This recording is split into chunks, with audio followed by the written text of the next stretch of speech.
I want to get like a real quick temperature check um, of who's in the room. If we can just get a show of hands, like who here is a product designer? Okay. What about like sort of graphic designer? Yes, live and well. Um, and do we have any illustrators? Hi. Musicians? All right. Okay, and just dancers? Yo. Okay, no, this is great. No, this is important. Just because multidisciplinary, cross-disciplinary skills are like really valuable in the world we live in right now. Um, so yeah, again, I just want to thank you guys for coming out and being here. You could have been anywhere, and you kind of chose to be here, which I really appreciate that. Double time on that.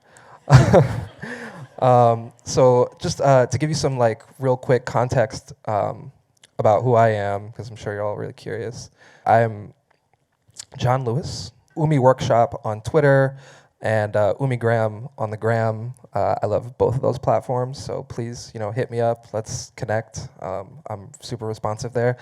I'm from a small chain of islands in the middle of the Pacific, and it's filled with action-packed with like really talented people, and they're all really brilliant, and there's a lot of really good food.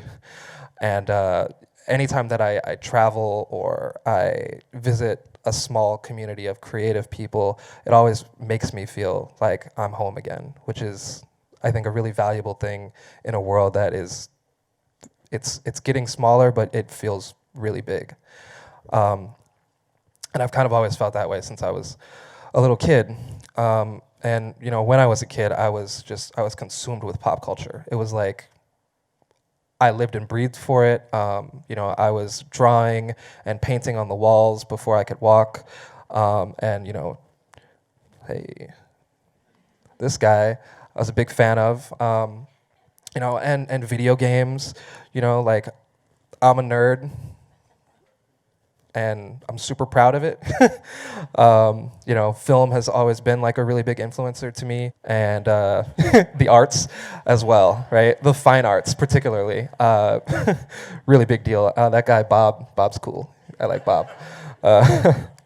Poetry, dancing, music, just all over the place. Influences from everywhere, right?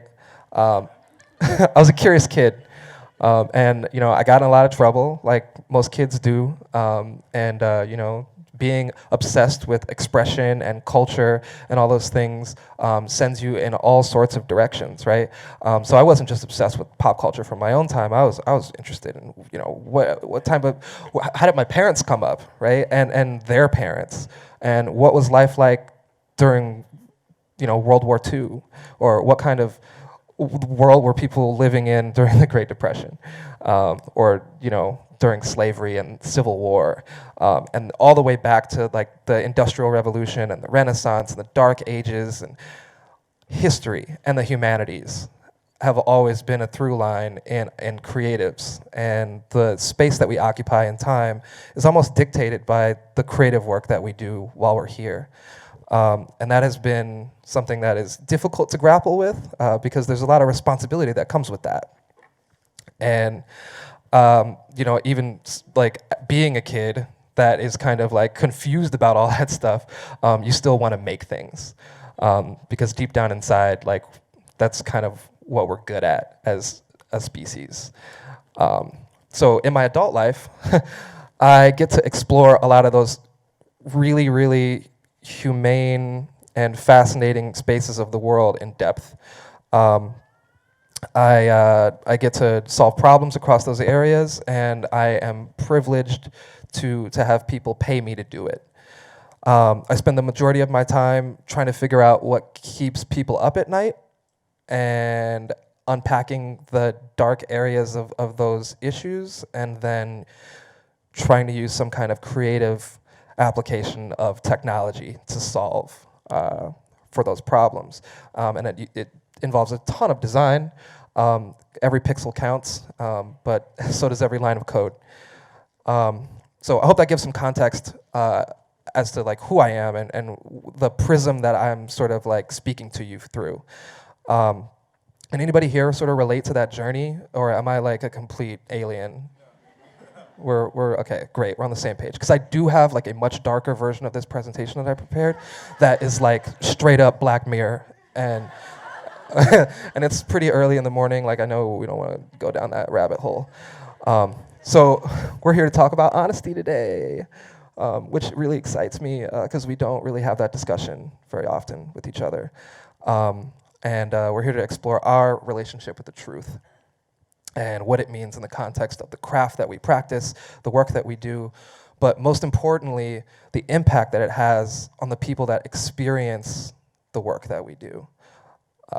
Those people matter more than the people that create things. That is the reason why we have museums, so that we can fill them with people that can enjoy the work that someone created. But before we talk about the truth and honesty, I'm going to do a little Black Mirror thing and flip it and talk about our relationship with lies. We're all taught that lies are bad,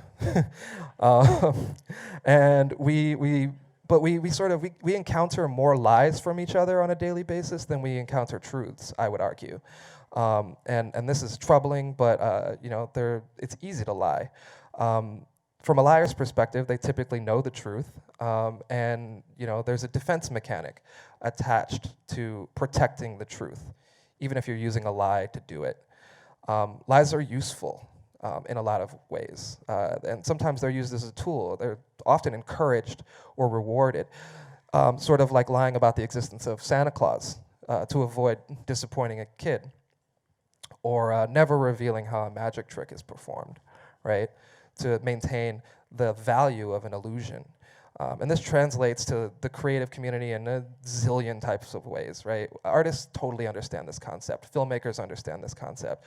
Artists are incredibly effective at using illusions and thematic elements and metaphor and motifs and allegory to illustrate truth.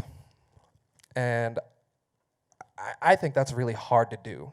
It's not easy to do that. And if you're really, really good at it, it feels like magic. And that's the beauty of technology, is that when it really works, you don't really feel like it's there. It empowers you, right? And it is a little sleight of hand. That being said, things that are easy to do almost always win out over things that are difficult. And there's, our entire consumer ecosystem is based on making things easier for people to do. There are companies and organizations out there is making buku dollars on attempting to ease pain points in people's lives across every area of life, right? We're talking about media, music, fashion, inspiration, coffee, which is really great in the morning, retail, our food, our creative tools, our sources of knowledge, our transportation, our energy, our relationships, our news, our health, our freedom, our happiness. And that's not necessarily a hell-worthy trespass to want to make those things easier, right? But when lies creep into those spaces, when there's dishonesty in those spaces, it gets really difficult to navigate the world. And when the amount of lies in our work have outpaced the amount of truth that it's able to illustrate, we end up in loads of trouble. And it's a slippery slope, right? It's becoming easier and easier and easier to fall down a rabbit hole of lies than it is to create a mountain of truth. Lies do not cooperate. They don't work together. They don't share information. They're selfish. And it's a hard pill to swallow, but that's the truth. And the thing about the truth is that being honest is not always easy. If being honest were easy, we would all be doing it all the time. If we could make money being honest, I think we would be chasing that rabbit all the time. But it's not easy. And as creatives, I believe we have a choice to make. I think that we, out of almost every industry that there is, we have a superpower that a lot of other industries don't have. We have a superpower that allows us to create experiences and solve problems in a unique way with a unique toolkit that other people are baffled by, right? We can accomplish elegant, sustainable, inspiring solutions to gigantic problems if we work from that mindset and we believe in it. We can do this ethically and honestly. And we can do well and make money while we do it, right? Which is, why it's a profession. So the thing about all of that is that what we choose to create is just as impactful as why we choose to create it. But the how, that's the superpower part, right? That's the methods and the tools and our ability to collaborate with people that aren't creatives in order to infiltrate spaces in a creative ways to change a system or an environment or a person's life for the better. And if we dedicate ourselves to work more closely and honestly with each other and people that aren't like us, then we can realize a world with more art and experiences and products that are more functional and intuitive and sustainable and empowering and honest, more honest than what we have today. It's important that we use design for good, and we talk about it as much as possible. What if everyone had control of the information about themselves and wasn't worried about being retargeted by ads all the time? Think about how much less stress you would have in your life, or being overprescribed drugs by a doctor who has limited context about your health history, or just basically having your identity stolen by a banking system that you can't get away from because you need a bank, and they've been hacked, right? What if people could dictate their own terms of service instead of the other way around? No one wants to be a statistic. And perhaps being flexible and offering an ethical choice isn't so radical, right? Maybe in the long run, honesty really is the best policy. Or maybe I'm wrong. I mean, I would love to discuss that with you guys. But in order to like sort of paint a better picture of how I've been using that concept and that frame of reference to do better in the world, I have some projects I want to show you guys. The first is a project called Elevate. I'm not sure if anybody has ever heard of it. It's an app that sort of helps people speak more eloquently and write shorter emails and split the check in their head. But it didn't start off that way. I was introduced to a tiny startup that was in the middle of a pivot, and they were thinking about how to help kids in high school pass the SAT so that they could get into college. And I walked in to that startup when they were making a decision about how to accomplish that goal.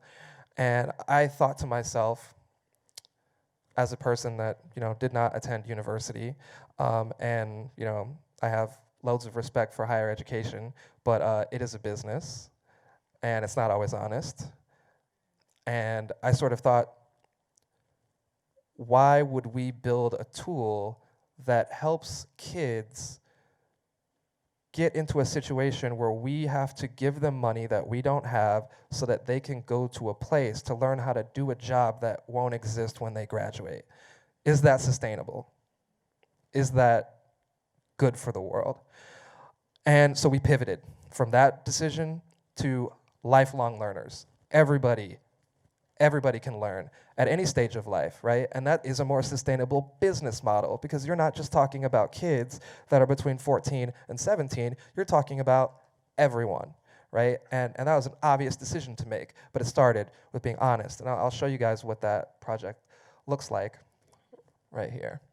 So I see Elevate almost like mental exercises. It's like taking your brain to the gym. I'm seeing myself improve in different ways that I didn't know I could. I write a lot in my job every single day. I'm trying to make a good impression with everyone I interact with. When I'm trying to explain something to somebody and I just don't have all the words that I need, it's at the tip of your tongue, it's just out of reach. When I first started using Elevate, it was a revelation. Sometimes in the day when I'm staring at a screen, I might read something 2 or 3 times and not process it. And so, even if I do a quick comprehension exercise, it makes makes it a little bit easier to refocus myself and really pay attention to what I'm reading so I can actually do my job better.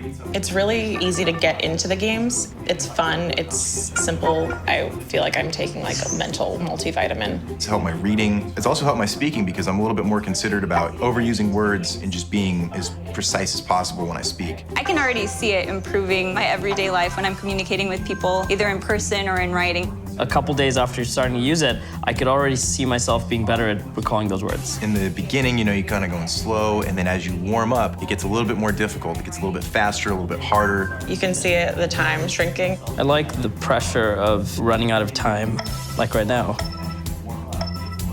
I really like the scores and the rankings. I would say that I'm a competitive person. Elevate allows me to kind of better my communication personally and professionally. Really helps me work in a creative and team-oriented environment because it's improving my listening skills. I know that I'm playing a game, but I also know that I'm doing something that's good for me. At any given time, I can kind of challenge myself, and I really like that idea of using my idle time productively. Designed to improve the way you speak, write, listen, read, and more.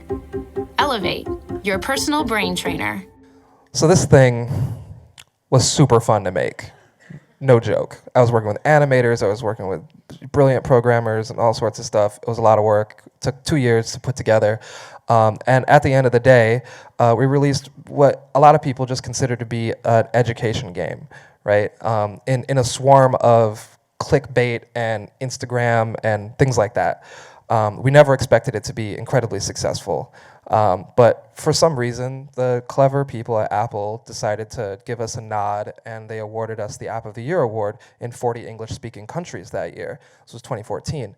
And since then, Apple has been recognizing apps in the health industry and in education, and those businesses are starting to have more value because a very large corporation named Apple decided to give a nod to one of those businesses, right? And it's created more latitude to do good in a space that was really, really crowded with a lot of things that you're talking about. Angry Birds, this is the height of Angry Birds we're talking about. It's super hard to compete with Angry Birds.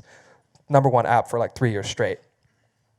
So right after I finished working on that, I wanted another problem that was really crazy and difficult to solve. This was 2014, there was a big election coming up. Obama was on his way out the door, and everybody thought it was gonna be Hillary versus Jeb. You guys remember that? When things were simple? When it was Hillary versus Jeb, right? At that moment, I started looking at, campaign finance data that comes out of the Federal Election Commission, and me and a few other people sort of realized $10 billion a cycle goes through our federal elections, right? And nobody's looking at it, right? There's no Bloomberg terminal for campaign finance data, right? Let's solve that problem. Maybe there's some truth we can find in where money is coming from, where it's going, how it's influencing elections, the whole Megillah. But we were in San Francisco, and that is not a place that wanted to have that conversation at that time. So I moved to Washington, D.C., and I started this company called Circa Victor, where we track how money moves through politics, and we build tools for political professionals and journalists to make more informed decisions about the future of our democracy. And that is all based on the concept that it's irresponsible for us to pick and choose the leaders of our country based on bad information, right? That's the basis of the company. And a lot of people are very responsive to that. Other people are very cagey, right? They're like, I don't want people to know those things. I don't want people to be looking at what my campaign is doing. But the fact that it's all publicly available data is something that should be easier for people to access and look at and analyze and talk about. I wish I had a video for that, but it would be really boring.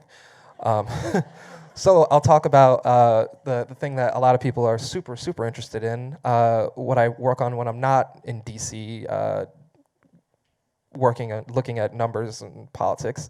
I lead the product design on the social impact team at Consensus, where we leverage blockchain technology to address some of the largest problems for the most vulnerable people in the world. So we're talking about human trafficking, we're talking about wage slavery, we're talking about sex workers, we're talking about all sorts of areas that most of technology typically avoids. most people typically avoid. And I do have a video for that.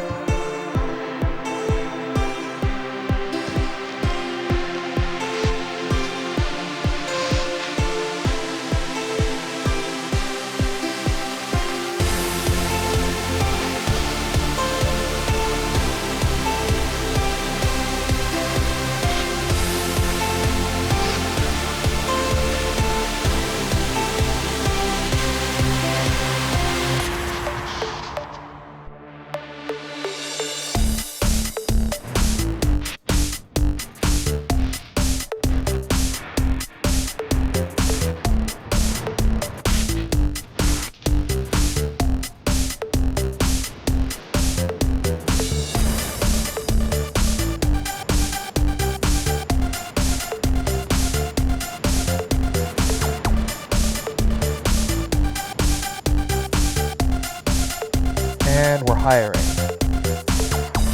So please get in touch because we need people with hearts and souls and creative spirits and people that are not afraid to solve big problems. And that's why I'm here today to talk to you. And I appreciate all of you for sitting through that madness. Thank you so much.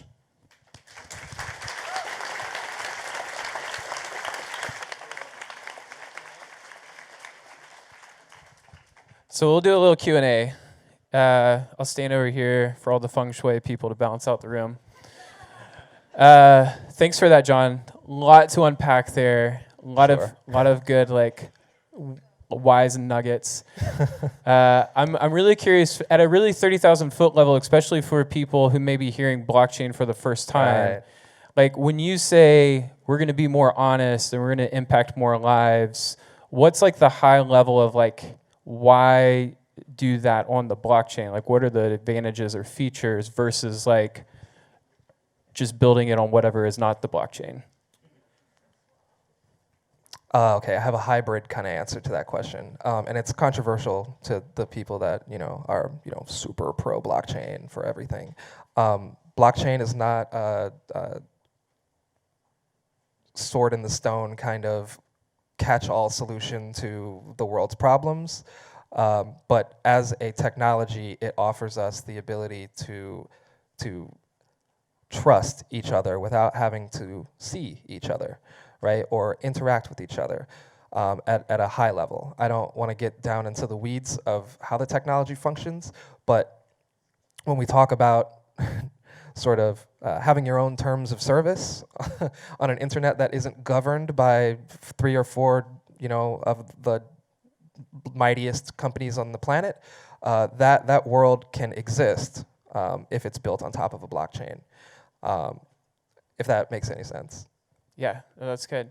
What other questions people might have out in the audience? We've got a few more minutes. We'll start up front. Hi, my name is Chase. Hey. I'm interested in techniques of high performance. So to repeat the question, overcoming creative hurdles or blocks to keep pushing forward. I'm a strange person to ask that question too. I really thrive I operate best at that moment where it's if this doesn't happen, then somebody's gonna die, right? Like that moment really energizes me, and I tend to see what you're talking about in a lot of other people, and it leads to burnout, right? And I think community is like the best solution to that problem, right? Like the more people you have around you that are dedicated to your success and seeing you pull through that, the better.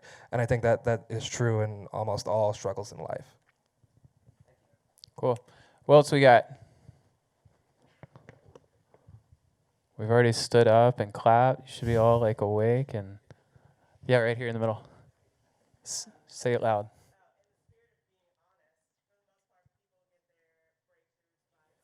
Oh yeah, okay. This is the Black Mirror part, right? So when I was 17, I was drawing portraits of tourists on the streets in Honolulu, and that was the world that I was about to make a life out of. And then this guy rolls by on his bike one day, and he's like, "Whoa, you're really talented. What are you doing out here? Why aren't you, drawing comic books or whatever?" He was like, you have great draftsmanship." And he said that word to me, and I was like, "Wow, okay, you know what you're talking about. Draftsmanship. Who are you?" Right? And he told me who he was, and he said, "Hey, look me up. I think it would be great if you come work out of my studio." And he told me, "Look me up first. Make your decision after you look me up. Don't say yes right now." And I appreciated that because when I looked him up, I found out this guy was a world-class counterfeiter, right? And like, not the kind you think, right? I'm talking about fine art printmaking counterfeiter. And he owned a Washington press, which for those of you who aren't, art majors or counterfeiters, or a Washington press is basically a giant cast iron version of a Gutenberg press. It's not the kind of press where you roll and the paper goes under. It's a lever that you pull, and this giant sheet of iron pushes down paper and wood together. So your printmaking process is difficult and also incredibly intricate. And if you can counterfeit works from the 18th and 17th century, then you're super good at it. And the majority of those presses were melted down to build tanks for World War I and World War II. So to own one is another massive accomplishment or feat or something, right? So that was super intriguing to me. And from there, I made a decision, right? I was like, okay, I can stay out here drawing tourists, or I can go learn centuries worth of lessons from a man who has studied the masters and worked in their path, counterfeiting their work, right? I was like, this is an obvious choice. That sounds cool, I was 17 years old, like that was it. But during that apprenticeship, I guess is what you would call it, I fell in love with typography. I learned a lot about layout and texture and rhythm and balance and business sense, all these things. And I would say that set me on a path to do honest work.